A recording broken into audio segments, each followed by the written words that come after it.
We would like to take this time to thank all of our listeners over on YouTube Live for joining us right now. And I want to thank you more importantly for listening to PopXcast Live. Coming to you live, stay tuned.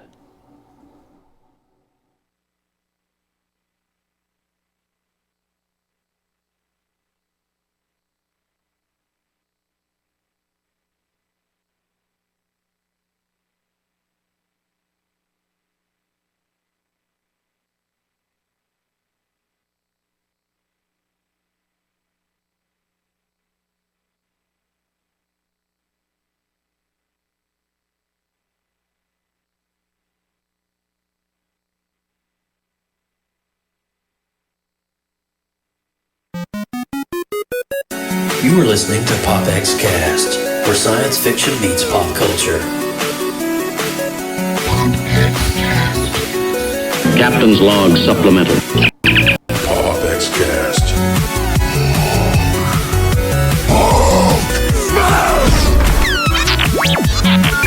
Hasta la vista, baby.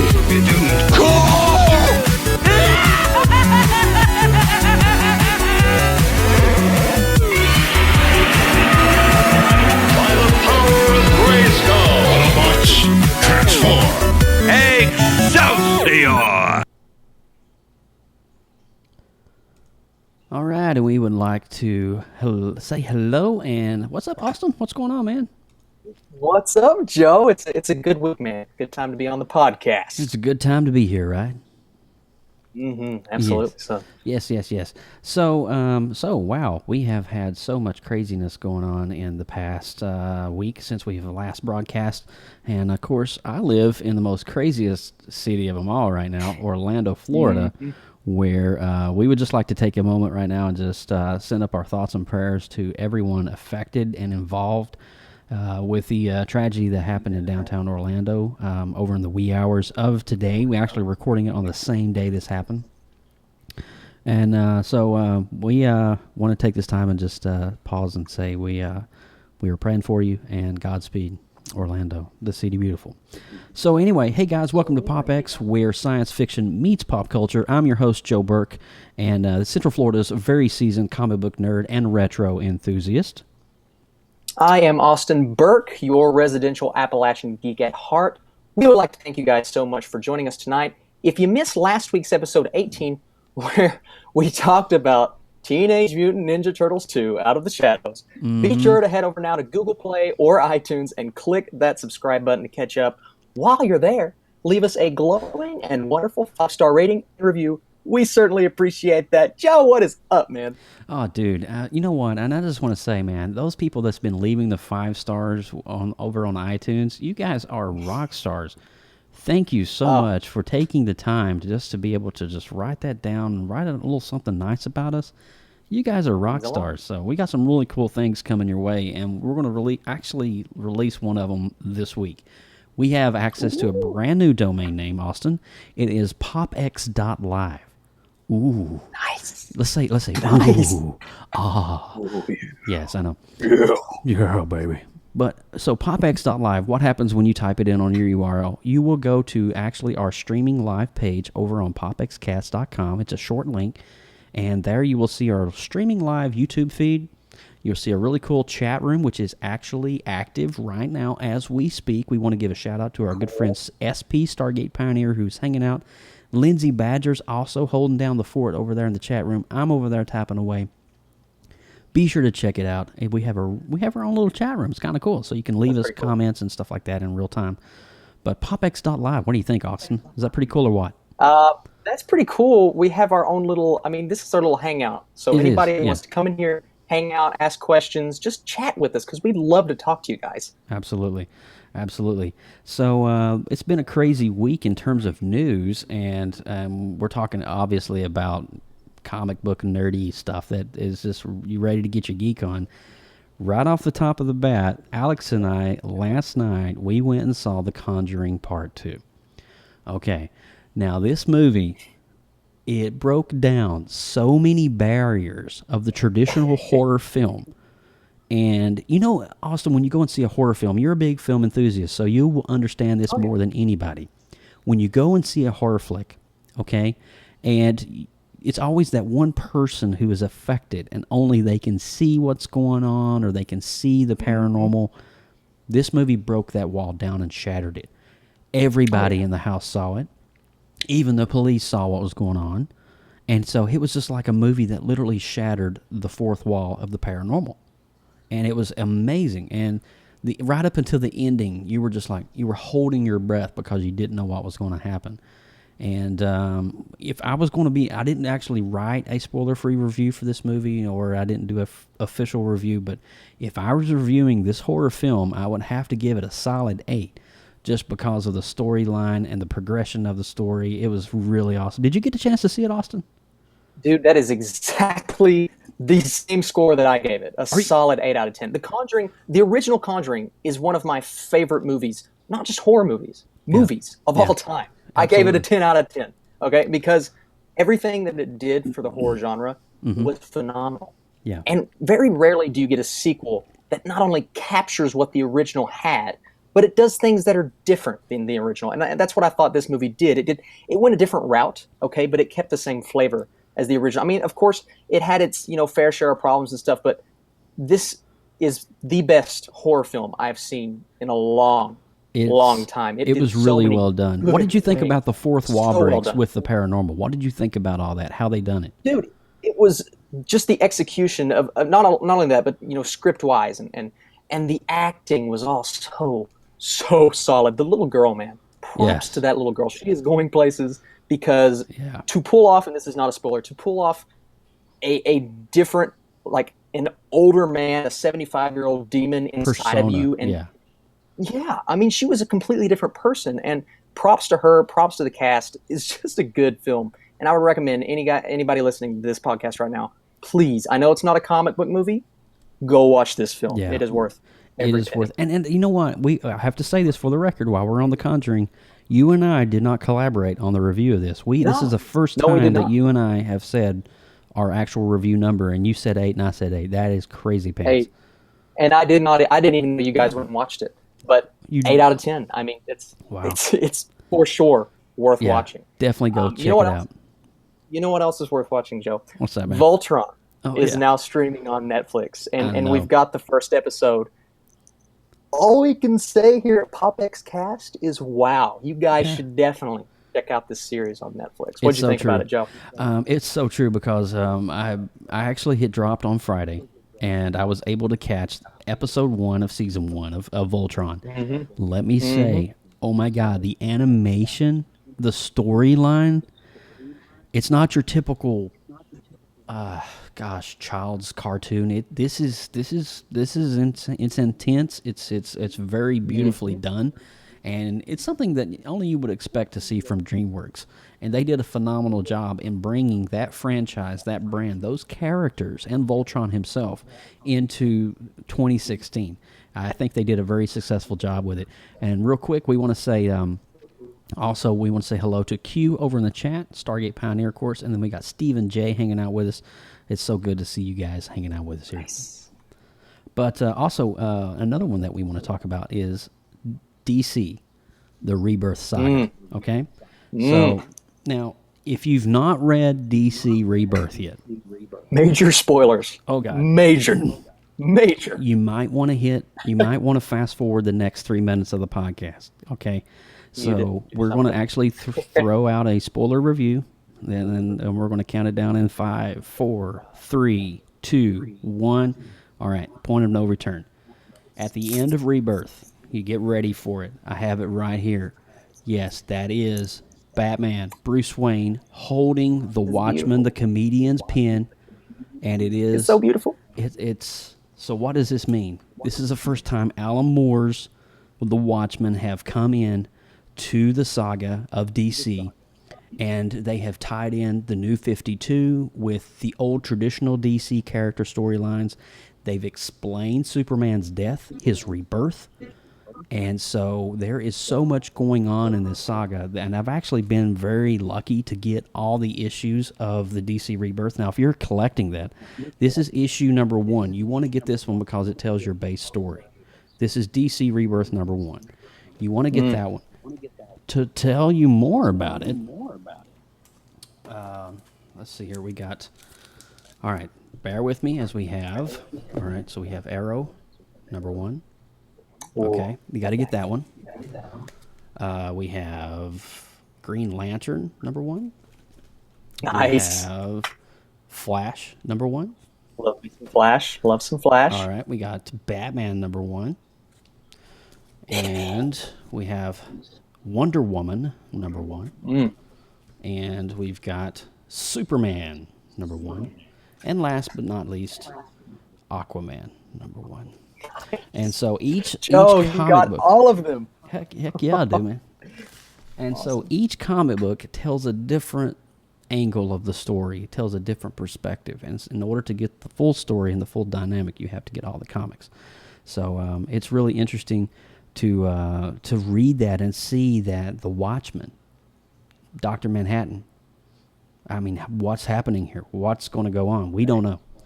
But definitely check it out. The fact that they crossed over, okay, DC's greatest hero with, the Watchmen, and I love the Watchmen comic books. I love the Watchmen comic books. And I love the Watchmen movie. These two groups of heroes they're in the same universe now, Joe. Yeah, how exciting is that? Not just for DC fans, but for comic book fans. DC has tried multiple times to cross-pollinate the Watchmen with the DCU. And so now, finally, for the first time, I know that DC's probably got some big plans for the Watchmen crossover, and this is all going to be some big crazy dynamic story arc that's going to be probably maybe even escalate into the cinematic universe as well. We don't know where it's going to go, but yes, that's DC's Rebirth. All the books are on the shelves right now for this month. Go pick them up. Get your copy of DC Rebirth #1 and catch up on it. Okay. DC's, they've had a pretty good week because they also just released the Injustice 2 video game trailer, and the game has been announced for 2017. Joe, did you get a chance to watch this trailer? Of course I watched this trailer, and I have Injustice Part 1 on the PlayStation 4, which is a beautiful game. I play it quite often as I can. And just seeing the graphics and just what the PlayStation 4 platform has to bring for a game like this, I was amazed. I was like, oh my gosh, that is downright beautiful. They've kind of added a kind of a power up to the fighting dynamic, which is almost like a Tron style, where the players will glow in almost like a Tron fashion. And when their power-ups are enabled, that's when they give certain abilities and stuff are unlocked, which is amazing. So I'm really optimistic about it. Of course, I'm going to drop the money. I'm going to probably get the pre-order so I can get a couple of the perks and some of the digital downloads. So, but I'm really excited for what Warner Brothers is doing, not only just with DC Rebirth, but with Injustice as well. So, but also, this comes right out of the gate, too, and we heard this weekend. This is kind of a crazy nugget just to come out of left field.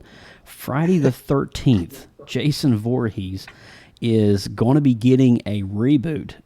You heard me correctly when I said a reboot, and they're going to be focusing on Jason Voorhees' father, and he has been alluded many times in the movies, but he's never actually been brought, nor has his storyline and his tie-in with Jason and Jason's mother.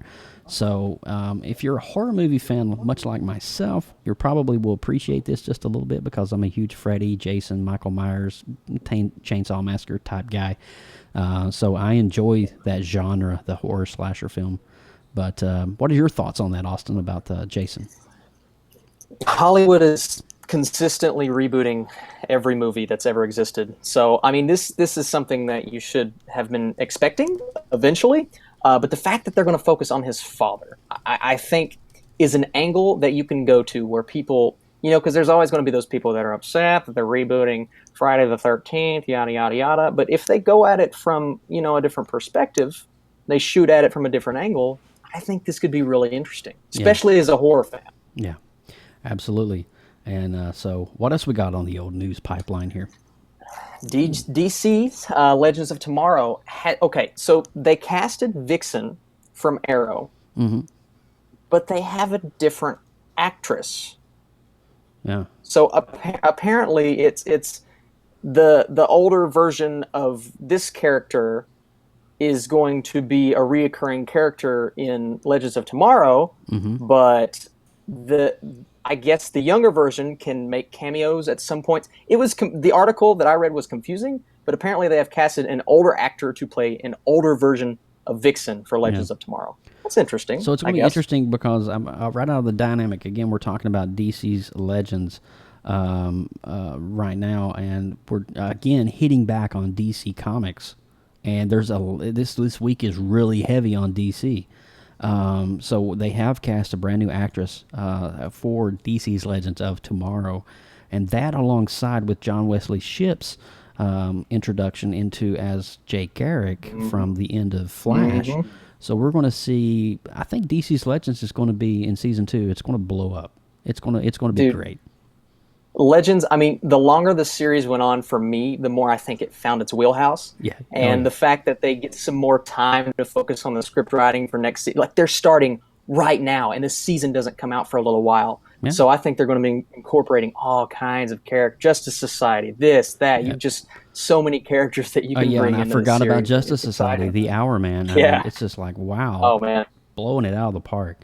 And DC's killing it, man. I know they are.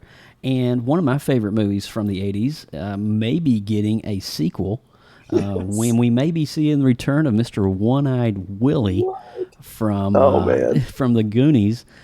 So I was really excited about this. I mean, it's really great. It would be cool to see the Goonies and how they've grown up in today, and just what are they up to, and what, or will it be a new set of Goonies with taking over the helm and leading into the adventures under the underworld of pirates, and so I'm a huge Goonies fan, and I hope they have Sloth in there somewhere, because you got to have Sloth. Oh man, dude, I love the Goonies. Goonies 2, like, that's just, oh man, to see those kids grown up, and even if it is a reboot, that would be fine, but I want to see these kids grown up, and I want to see their kids going on an adventure. You've got Goonies 2, and then, there's so many sequels that have been on the block. We got Ghostbusters 2 coming out next month, and then we've also got, that has been approved for script, is Beetlejuice 2. Yes. So, that is so exciting. I mean, there's so many part 2s coming out, but it's an exciting time to be a movie fan, especially if you're a retro movie fan, like 80s movies retro with sequels from the 80s. I'm all about it. So, yeah. Joe, we're talking about sequels here. Indiana Jones 5, Star Wars Episode 8. We think we found its composer. You want to know who it is, Joe? Wait a minute. Now, who is the god of composing when it comes to Star Wars and Indiana Jones? Well, John Williams? John Williams is returning to compose some of the greatest movies of all time. Just bringing him back. Come on, how could you not like this news? I know, and it's really cool to know that he's signed on, and he's going to be there for Star Wars Episode 8. As it progresses in the storyline with Luke and Ren. So we're really excited to have him on board, and I know that he's going to capture that essence of Star Wars. Oh, yeah. He's going to capture the heart of the characters, and just like he's always been able to do for the past 60 years of his entire career, which has been phenomenal. But I'm really excited. And Indiana Jones, I mean, that's going to be interesting too with, it's just, wow, that's crazy. There's just so much fun stuff coming out, and so we get to see Indy 5. Curious how that's going to go, but yeah. Anyway, it could be interesting. I mean, if they bring Harrison Ford back and he's older, or even if they bring in, there's rumors they could usher in a new Indiana Jones and have a flashback to maybe a Chris Pratt-esque kind of character. I mean, there's so many possibilities of what they can do with that franchise. Yeah. It's exciting to have John Williams back. I just see Indy in a wheelchair, just being escorted through his old school. Where he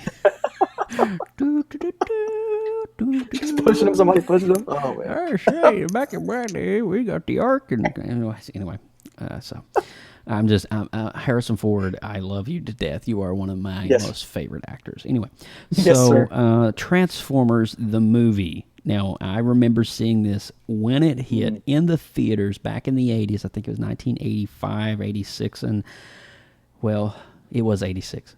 It's his 30-year anniversary this September, and getting released the 30th anniversary edition of Transformers the movie on Blu-ray is coming with all kinds of never before the scene behind the scene type things. They're doing all kinds of like documentaries and stuff like that to throw in here with the movie as well. And it's going to be cleaned up to where it's going to be so beautiful and so glorious. The soundtrack alone for this movie was just like, oh my God, it's a rock masterpiece. But be sure to get your copy, and that does drop on September the 13th, 2016. So make sure you reserve over on Amazon.com. You know, Joe, the first time I ever saw this movie was after I watched Transformers: Revenge of the Fallen, because, you know, Optimus died in that movie, and somebody told me, hey, you should go watch the old Transformers movie because he dies in that too. It's amazing how much better this film is than the new Transformers movies. Well, I mean, it's incredible. And it also combines that anime style of animation, Yes. which we weren't used to in the traditional cartoon that aired on television on Saturday mornings. So this movie took those characters, those elements, and that animation, and then just blew it out of the water with anime. And I'm just like, wow. Incredible. Yeah, beautiful, beautiful, beautiful film.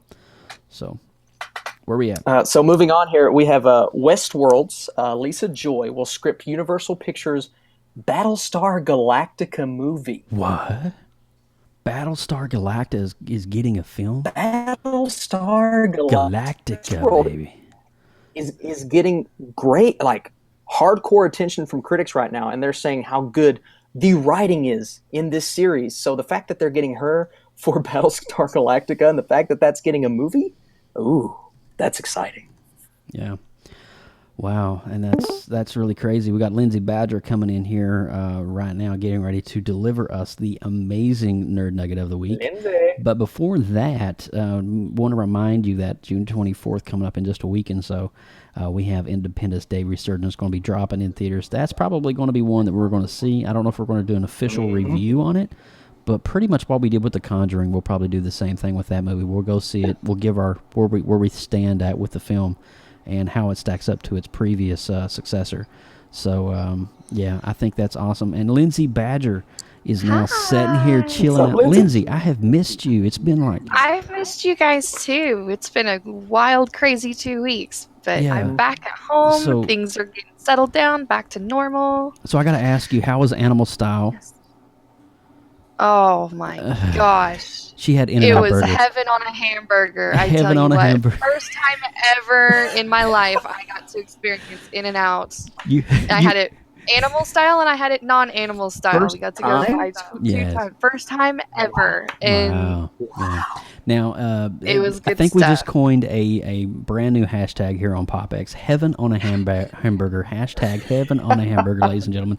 And if you're not familiar with Animal Style, and if you're not familiar with In-N-Out Burger, then I'm so sorry that you have been stuck in a hole for your whole life, but it is one of the most amazing burger joints on the West Coast. it is pretty And, good. It is It is phenomenal. So, but Lindsay Badger, all right, let's go ahead and cue that beautiful bean footage. Oh my God, it's a nerd nugget. All right, go for it, Lindsay Badger.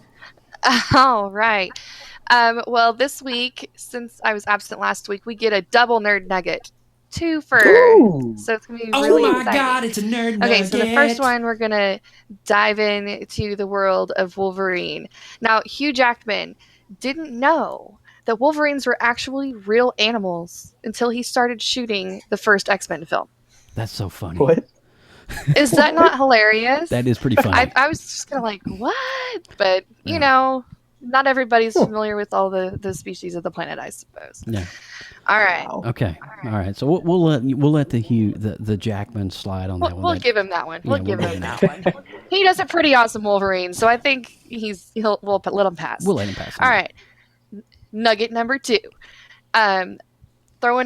Doing some throwback Batman. Okay. I love it. Okay. All right, this is my ultimate favorite of all time Joker's Jack Nicholson. Okay, he was chosen to portray the Joker in the 1989 Batman film whenever one of the producers drew the character's signature makeup over the newspaper photo of Jack Nicholson in The Shining. Look at that picture right that's there. Perfect. Oh my goodness. Is that not insane? so I think that's fantastic. Wow. That's a way to pick out your character. I love it. What a way to get I love it. Talk about really throwing it out there and just like predicting the future of a franchise. Did he not do it? And Oh my he God. is Wow. hands down my favorite version of the Joker. Yeah. Nothing has topped him yet. I'm sorry. Yeah, I just mean, have to say Heath Ledger did a great, probably he runner-up, did. He did a but I good have number to two. say, has a great- and that's he has a where great- we're going with today. But Lindsay Badger, so good to see you, and It's good to see you guys too. while she's here hanging out with us, I just want to give her props. She is doing so much stuff behind the scenes. You guys don't even know about it, but we're going to tell you about it right now. She is throwing down. Okay. She's throwing down on the chat room. She's managing the Two chat rooms. blabosphere, 2 chat rooms, double chat rooms, and she just she handles the chat. She posts out all kinds of cool stuff. She manages her social media. She's a freaking beast when it comes to like putting it out there. So we love you, Badge. We love you guys too. This awesome show, and I love to support it. So you guys keep rocking it, and I'm gonna hop out and keep this show going. All right, thank you, Badges. Thank you, Lindsay. All right, so that was the Nerd Nuggets of the week, and I have to say, the one on Wolverine, it kind of made me chuckle that you, Jackman, didn't know that. That's Really? hilarious. Really? He You didn't know that he was playing an animal on screen. That's what Wolverine is. He's an animal. That's hilarious. Oh, that you, Jackman. Anyway, Oh, Hugh. I Oh, digress. Hugh. All right, so Austin, how are we going to do this? Who starts first? Are we going to do rock, paper, scissors live on camera? Let's do rock, paper, scissors live on camera, Joe. Let's just one. Okay. 1 out of 1. Here we go. All right. Rock, paper, scissors, shoot. Oh, scissors cuts paper. So does that mean I go first? So that means you start on the bottom of your list. Oh, baby. Well, what we're doing this week, guys, we're doing the top 5 superhero movies of all time. I mean, this is it. This is the list to end all lists right here. So what we're going to do is I'm going to start with my 5. Joe's going to do his 5. 4, 4, 3, 3, 2, 2, and then we will both talk about. We're going to superhero rotate back and movies forth, of all though, time. right? We're going to rotate back and Yes, forth. You do 5. we're going to rotate. I'll do so- 5. You'll do 4. I'll do 4, and back and forth. But Joe, my question is, will we have some similarities on this list? You know what? I was kind of looking at it on there, so I think some of our listeners are going to be in for a treat. So We got a lot of movies. We got That's a lot all of I'm movies. saying. It's great. It's good. Go for it, man. All right, guys, here we go. My number 5 favorite superhero movie of all time is X-Men: Days of Future Past. Okay, now this is a recent movie. It is the newest of the X-Men, other than Apocalypse, and I know some of you guys haven't seen Apocalypse yet, but this movie immediately, like the first time I saw it, became my favorite X-Men film. And that's kind of crazy because I loved X-Men 2. I love the scope of X2, and I love the classiness of X-Men First Class and the fun that film brought. But this combined the best elements of the two, in my opinion, and became an instant classic for myself. It doesn't steer, I mean, it steers away from its comic book counterpart, but the fact that it takes all of these elements from the previous X-Men movies, it discounts the crappy X-Men films, in my opinion, which is X-Men Origins Wolverine and Last Stand, and even the first 2 X-Men movies. It basically gets rid of all of the previous films, restarts, has all of these different elements that it has to succeed on, and it does it to a T. The acting is phenomenal. The performances are all incredible. The script writing is great, and Bryan Singer, I think, does the best directing that he's ever done in any movie. And the final scene could be my favorite, ending scene to a comic book movie ever. Also, we have to talk about Quicksilver since he's on the screen right now. The guy steals the movie. He's phenomenal. He brings that extra flavor, what you want in an X-Men movie. Mm-hmm. I love the X-Men films, the majority of the X-Men films. This, to me, brought together everything that I loved about everyone prior to it, and it is my number 5 favorite movie. Wow. I was just reading the comments as you were talking over there. Stargate Pioneer throwed out some really crazy bombs for us. He said that Days of Future Past is the 14th movie of all time money-wise, and the number one, it's a number 1 mutant franchise, and it's number 71 worldwide all time. So it's definitely on the top of the list when it comes to Days of Future Past and X-Men genre, and number 14 among comic book movies ever. And Pretty good. That's a really good pick, man. That's a good number 5 starting out with. I dig it. Now, with my number 5, all right, so I really had to do some soul searching. And I was like, okay, so you said movies, but you didn't say silver screen. Mm-hmm. Okay, so we want to say this top 5 genre is actually, and there's you see my dog right there, just chilling out, hanging out right there. Anyway, so you see when Austin says the top 5 comic book movies of all time, he didn't necessarily say silver screen. And so when I done some soul searching in what has affected me over my life and what got me involved, I started looking at my number 5. And my number 5 is 1978's The Incredible Hulk. And and the reason why I say this, and because I was born in 79 and I grew up with this, and it's probably really low on the list if you were doing a list, and it's probably one of the most least considered movies, and it's probably one of the most cheesiest movies, effect-wise and visually.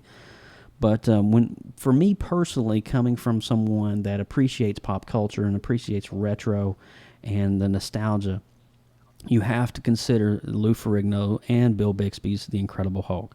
And it's just so, though the film had never really aired on the silver screen, and it was a made-for-TV kind of movie.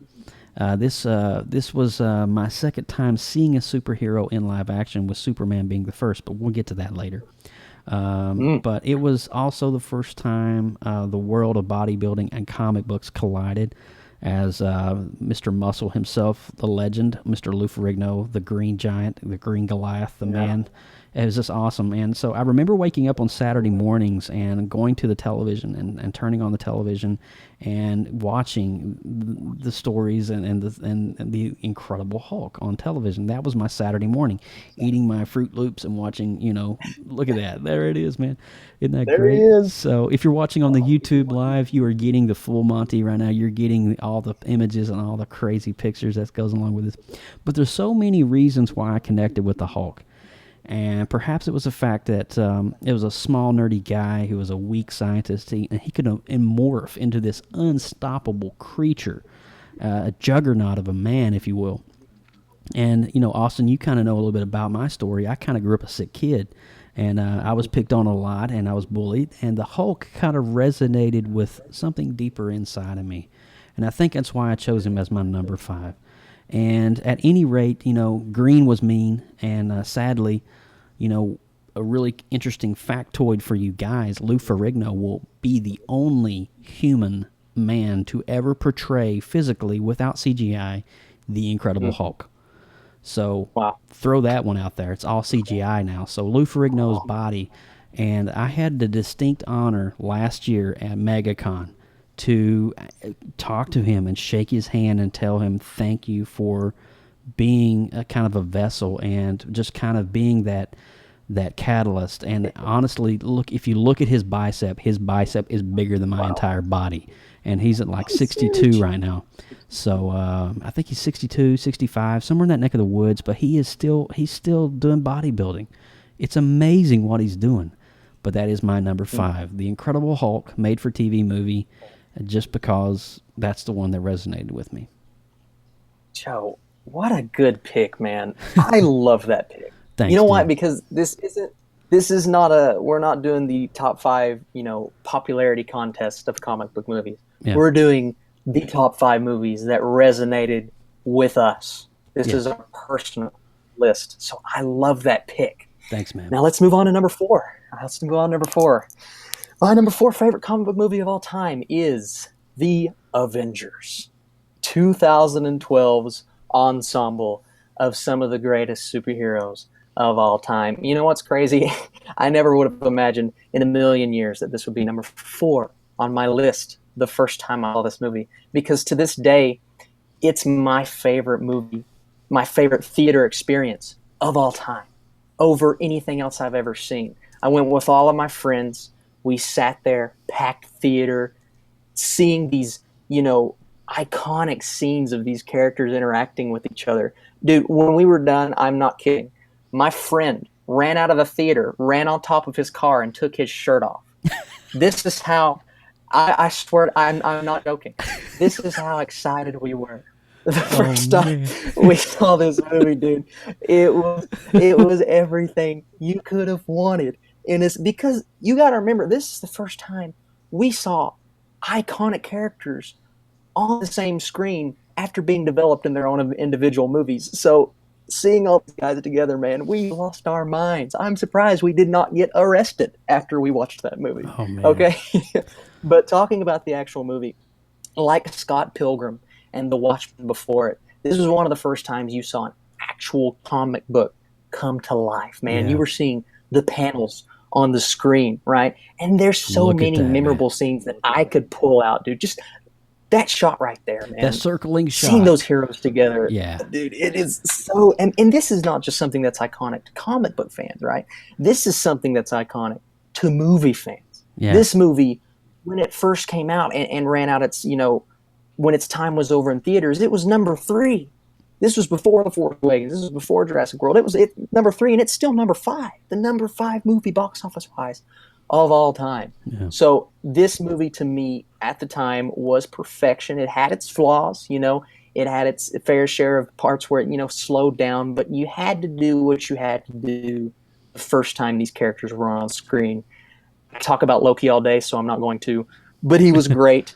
And there's just so many things about this movie, man. This was 2012, so I was, just graduating high school, getting ready to go out into the real world, right? And this was the first time that comic book movies really hit me hard. It hit you And I home, was didn't like, it? Yeah.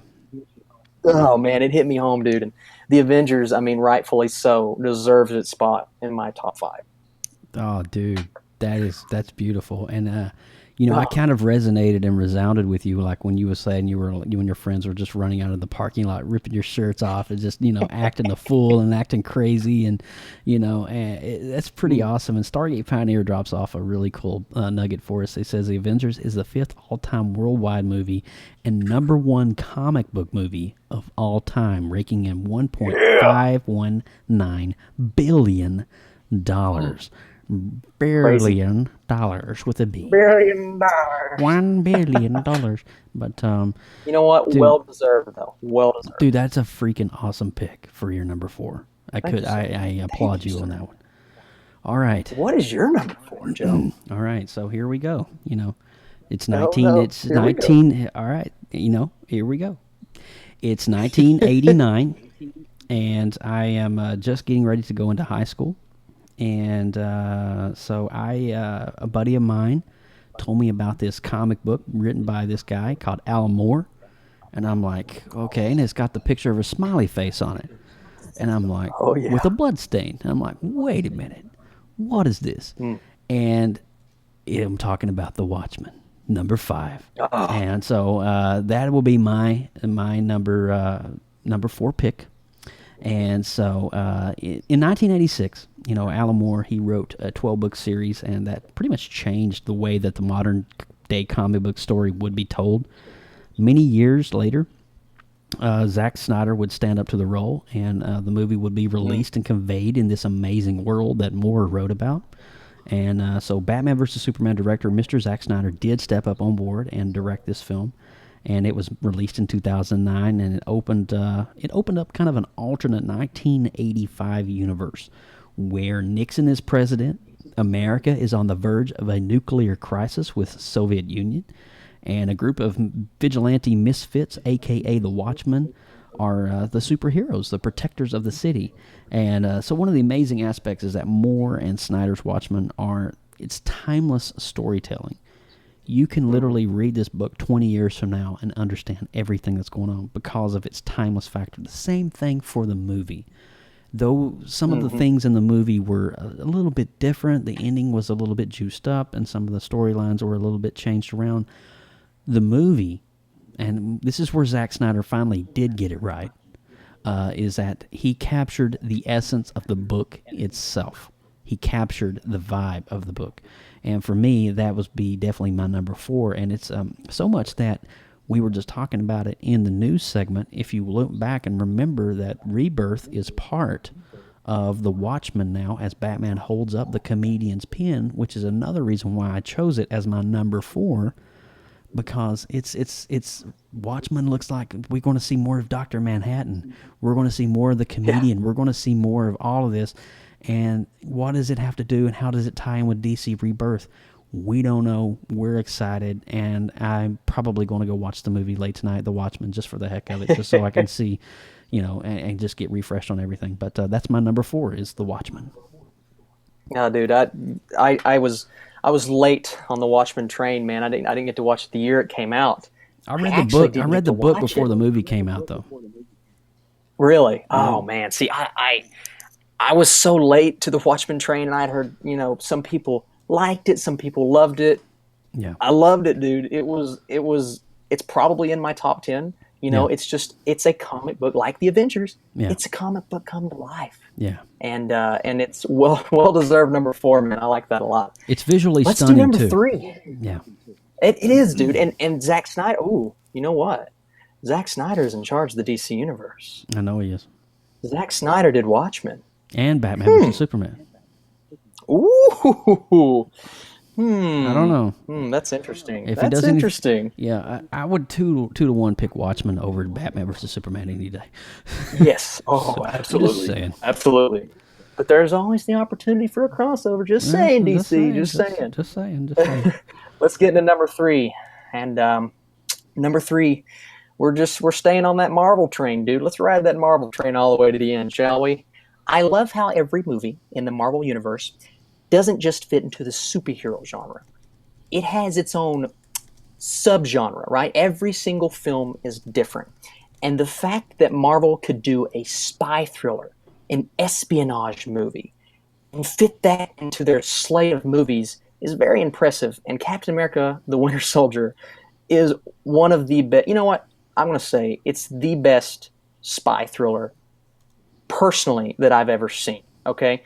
The Russo brothers came from the world of comedic TV shows and somehow managed, after one film, to be 2 of my favorite directors in Hollywood. That's pretty impressive after one movie. Yeah. The way this was shot, the editing, the camera angles, the score, everything combined to do something that I've never seen, not just as a Marvel movie. I've never seen this done in film. They took a superhero and made a spy thriller. A spy thriller, and a great one at that. And the best thing that I can say about this movie is it managed to make Captain America my favorite on-screen superhero. Ever. Yeah. Okay? And I wasn't even a big fan of Captain America in the comic books. And I liked the first Avenger, okay? I liked him in Avengers, but after the Winter Soldier, and especially after the one that came after that, I can look back now and I can say, you know what, Captain America is my favorite on-screen hero. And I think the Captain America series as a whole is one of the best trilogies of all time. Okay, and Marvel was so happy with this movie that they gave the Russos basically the keys to the Marvel Universe, and they said, here you go. Do Civil War, do Infinity War, head over the other movies that are coming out. I mean, they gave them the keys to the entire cinematic universe, okay? And I want nothing more than to see them continue to tackle these movies, man, because The Winter Soldier, it's phenomenal, and for a long time, I considered it was in the running for my favorite superhero movie of all time, and the Winter Soldier as a character was great. Captain America was great. The supporting actors, everything about this movie, man. And the first time I watched it, I was like, this is really good. But the more I watch it, the more I think this is a masterpiece. It's my favorite individual Marvel movie, and I love it. Yeah. I love it. That's a great one, and you made a really great connection there in saying that the Captain America Winter Soldier is an amazing espionage spy movie where there's the aspect of Hydra infiltrating Shield, and you have that whole dynamic going on, and you don't really know what's going on up until the last 15 minutes of the movie. And so that alone, and you were talking about the Russo brothers. They literally took this movie and Winter Soldier, introduced all these characters and all this dynamics and all this stuff, and it just blown the Marvel Cinematic Universe out of the water and hit a home run with it. And that leads up to my number 3. So we're talking about the Russo brothers, and I'm talking about Captain America: Civil War is where I'm going with this. So this is my number 3 film, my number 3 favorite comic book film of all time. And what's not to love about this epic movie of superheroes? I mean, you've got the Avengers, you've got Team Cap, Team Iron Man, you've got all these, 12 heroes in one movie. And it was seriously, and they did it flawlessly. effortlessly. They introduced two new characters, which is Spider-Man and the Black Panther, and they did that flawlessly and effortlessly. They combined Ant-Man into the franchise as well, and then incorporated the Vision, and had some stuff with going on with War Machine, and it was just really well done. And when I was thinking about my number 3, the introduction of Black Panther and Spider-Man, that was just amazing for me, and having finally, there's so many jokes and memes out there on the internet about, DC has rights to all their characters, but Marvel has to pay homage to Sony and Fox. I get that. I know that. But you know what? Finally, we have Spider-Man Peter Parker alongside the Avengers in the cinematic universe. So, I mean, the introduction alone of just all these characters, and Marvel with 12 heroes in one movie, they nailed it with a home run. For me, the favorite moments were a lot of the backstories of sorts with the Panther and the reintroduction of Peter Parker. I missed our jolly green giant, the Hulk, which everybody should know I'm a Hulk fan. But if you're a fan of Thor Ragnarok and you're a fan of Thor and you've kind of been reading out on the interwebs, you know that the Hulk is coming back as a sidekick or as a companion character or whatever in Thor Ragnarok coming out in next year. So definitely stay tuned for that. So we'll see more of the Jolly Green Giant, or should we say not Jolly Green Giant? That's like, anyway. But I digress, Joeism. But that's definitely my number 3 is Captain America Civil War. Joe, that's an okay number 3. I get it, whatever. But let's shift gears here a little bit. My number 2 is Captain America Civil War. Oh man! We're gonna shift gears. Okay, let's go a different direction. Okay. Oh man, are you serious? What a good segue to lead into mine. Let's just go in a total different direction and talk about a totally different movie. Yeah, that's what we're doing. Civil War, man. You got the magic microphone. Go for it, Burke. Oh my goodness! I was talking a while ago, and you hit this on the head too. I was talking a while ago about the subgenre and how Winter Soldier was a spy thriller, right? This movie, if you think about it, it was kind of a psychological thriller, right? With all the backstories going on and what was happening with Bucky and the eeriness of the entire film. The Russos managed to up the stakes in this movie. Everything was bigger, it was brighter, it was flashier, but they kept the same tone as the Winter Soldier.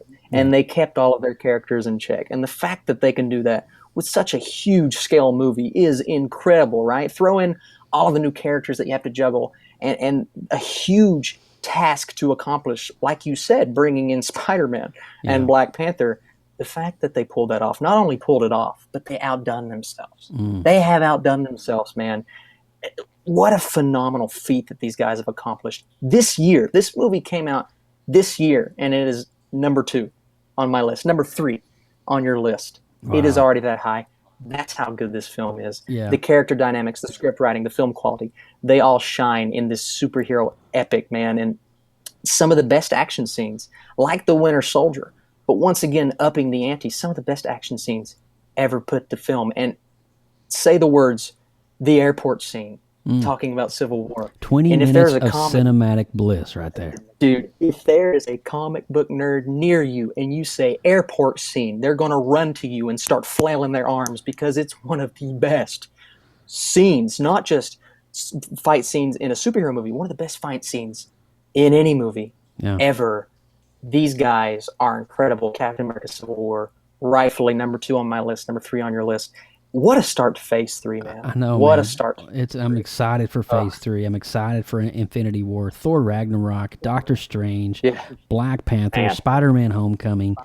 Dude, you might as well just batten down the hatches, put your seatbelt on, and turn the knob off. It's going to be a crazy ride the next 3 years.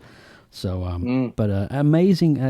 I agree with you. Civil War, everything you said. And when Ant-Man turned into Giant Man, I dang near tinkled myself right in the theater. I was like, whoa. Oh, I did, dude. They had to come in. They had to come in after the movie and clean up my seat because I actually tinkled myself in that chair. I peed all over the place, Joe. Okay, sorry. Just like a water hose, just going every which way. Oh my God. Everywhere, son. Seriously, that's why you wear the pins. Okay. It all comes together now. Oh Lord, have mercy on this child over here. And we move on. Yes. So my number 2. they're making. They're in the chat room, man. They're giving you all kinds of heck over there. I'm sorry.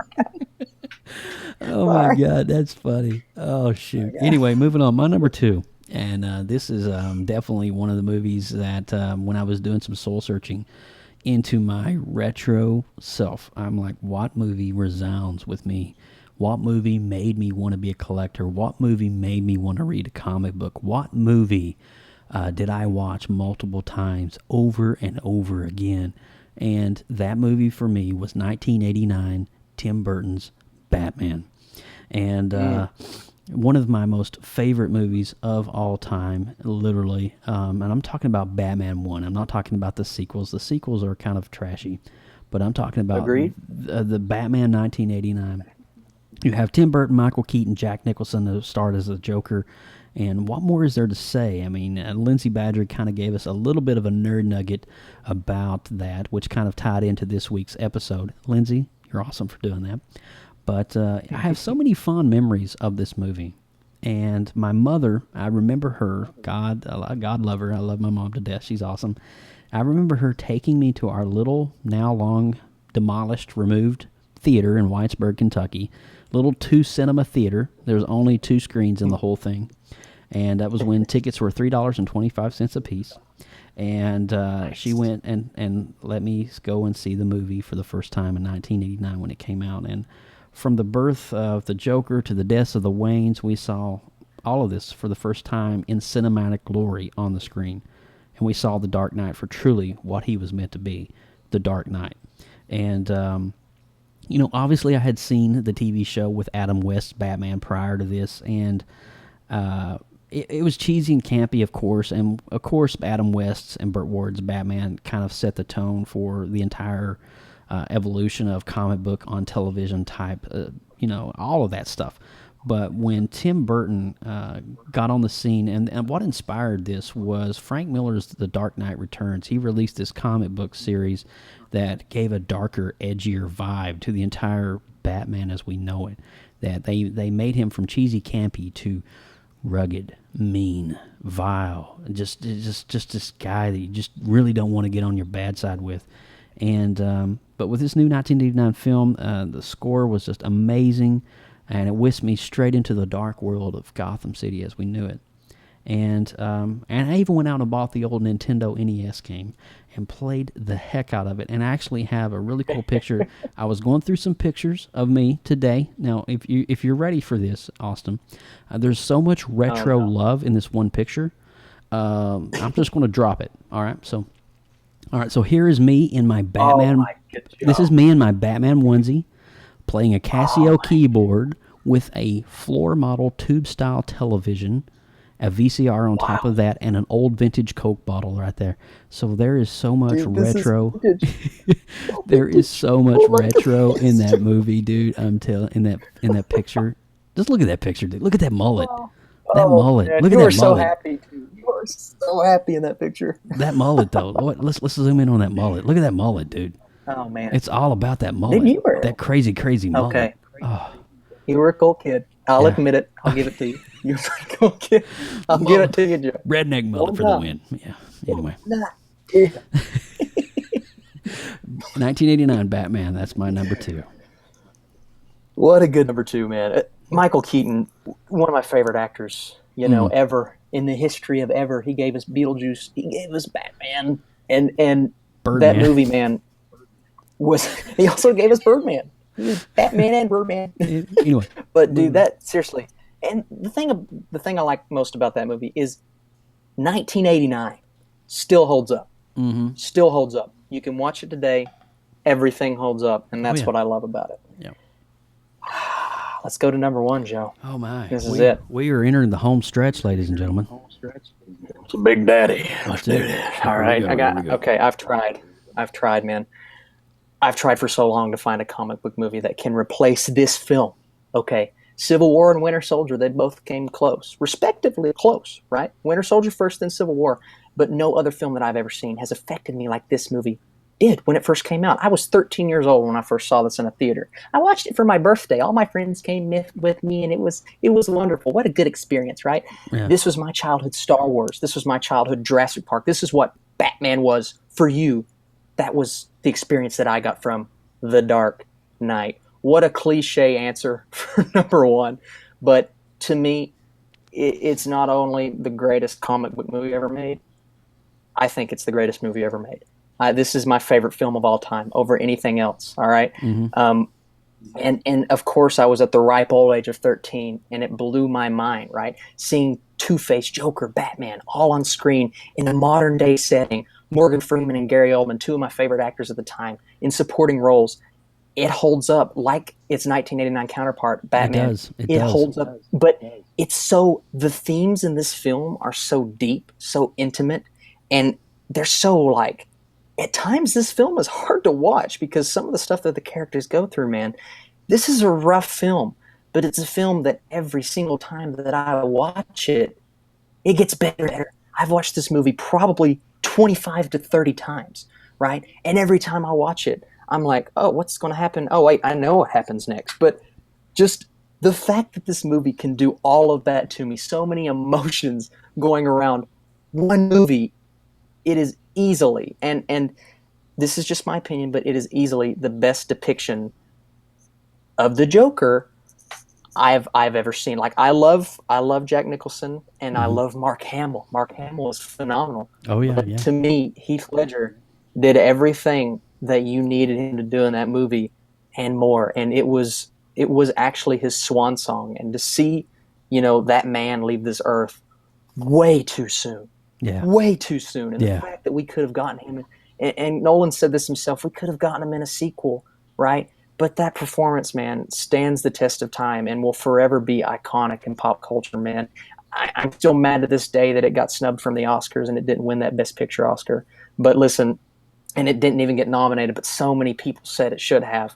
But guys, I know this is such the standard, typical, The Dark Knight is the greatest, guys. It hit me perfect time, perfect place in my life.